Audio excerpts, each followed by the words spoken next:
इस rate cut का सिलसिला मतलब अर्थव्यवस्था स्लो डाउन रिसेशन में स्लिप होगी, फिर रिवाइव करने की कोशिश होगी। खैर, तो इस बीच काफी हद तक टॉपसी टर्वी राइड हमें एंजॉय करनी है, उसमें तो बहुत टाइम। हाँ, ये सब खैर ठीक है, ये बाजार के मूड के साथ टोन बदल जाती है लोगों की। लेकिन Q1 में -1.6% यूएस की जीडीपी, वो कॉन्ट्रैक्शन था।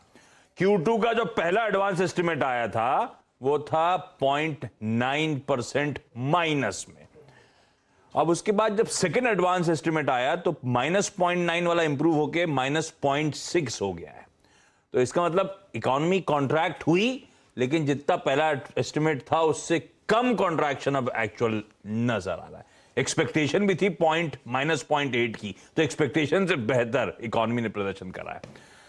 खैर, ये है यूएस के जीडीपी। और अब जेरोमी पॉवेल साहब की स्पीच सबसे इंपॉर्टेंट जो आज शाम को, उस पर खैर हम मंडे सुबह रिएक्ट करेंगे। बहुत समय होगा उस स्पीच को एनालाइज करने के लिए और ग्लोबल मार्केट्स के रिएक्शन देखने के लिए। लेकिन सतपाल साहब, आज तो जो ओवरनाइट ट्रेड हुआ उसको एंजॉय करना है। यूएस में अच्छी तेजी और हम आधे % की फाइनली उछाल के साथ सितंबर सीरीज की शुरुआत करेंगे, ऐसे इंडिकेशंस आ रहे हैं। ये कल एक्सपायरी में जो झटका लगा उससे मामला कितना गड़बड़ा गया है, और इस आधे % अपटिक को मैं कैसे प्ले करूं?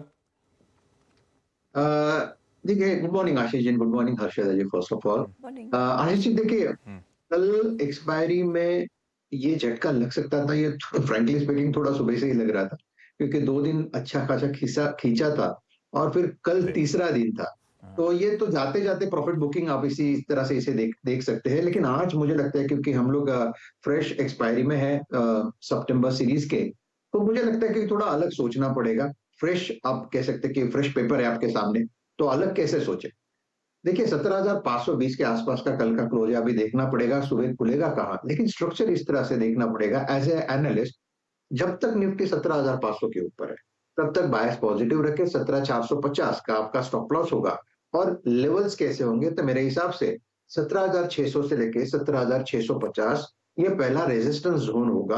अगर इस जोन के ऊपर चला जाए, इस जोन को ऊपर चला जाए, तो फिर 17,750 तक जाएगा। तो हमें थोड़ा सा फ्रेश सोचना पड़ेगा कि अगर इस लेवल के ऊपर रहेगा तो क्या होगा। ये अगर मगर वाला अभी मार्केट शुरू होगा। तो निफ्टी बैंक दोनों को लेकर अगर मगर ही सिचुएशन हो गई। अब बैंक निफ्टी आप कह सकते हैं कि 1 नॉच थोड़ा बेटर है। क्यों?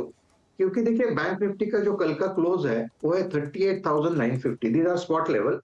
और बैंक निफ्टी में जो 10 डीएमए है वो है 38,700, तो 38,700 ये इसका 10 डीएमए। तो हम इस तरह से थोड़ा सा बोल्डली कह सकते हैं कि जब तक बैंक निफ्टी 10 डीएमए के ऊपर है, यानी 38,700 के ऊपर है, तब तक इसमें जो स्ट्रेंथ है वो दिखती रहेगी।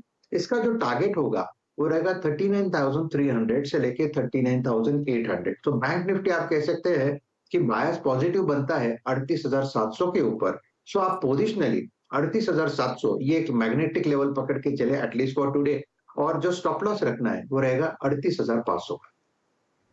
ठीक है, ये हो गई निफ्टी बैंक की स्ट्रैटेजी। लौटूंगा सतपाल साहब के पास आज का प्रेफर्ड ट्रेड दिखाने के लिए। एक बार सतपाल साहब को दिखाइएगा, ये आपने जो नीली शर्ट पहनी, नीली दिख रही है, मैंने नीली पहनी, सफेद दिख रही है। सतपाल साहब के घर की लाइटिंग ज्यादा अच्छी है क्या? यहाँ पे ज्यादा ब्राइट लाइट है भाई, थोड़ा ब्राइट लाइट कम। नीली को तो नीली दिखाइए कम से कम। सफेद सतपाल साहब के सामने मेरी फीकी पड़ गई है। लेकिन लौट रहा हूं आपके ट्रेडिंग बेट्स के लिए। लेकिन सतपाल मैं ज्यादा तेजी में हूं।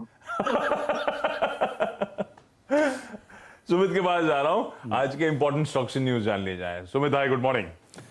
मैं सोच ही रहा था आपका नीला मेरे नीले से बेहतर कैसे। ये आपका लेकिन कलर एकदम वीकेंड फ्लेवर पे जा रहे हैं। मैं तो अपना फिक्स है। कोई डाउट नहीं है, मेरा ब्लैक था, ब्लैक है, ब्लैक ही लग रहा है। नहीं, लेकिन वीकेंड फ्लेवर टाइप कलर नहीं है ये? ऑफ कोर्स है। हाँ?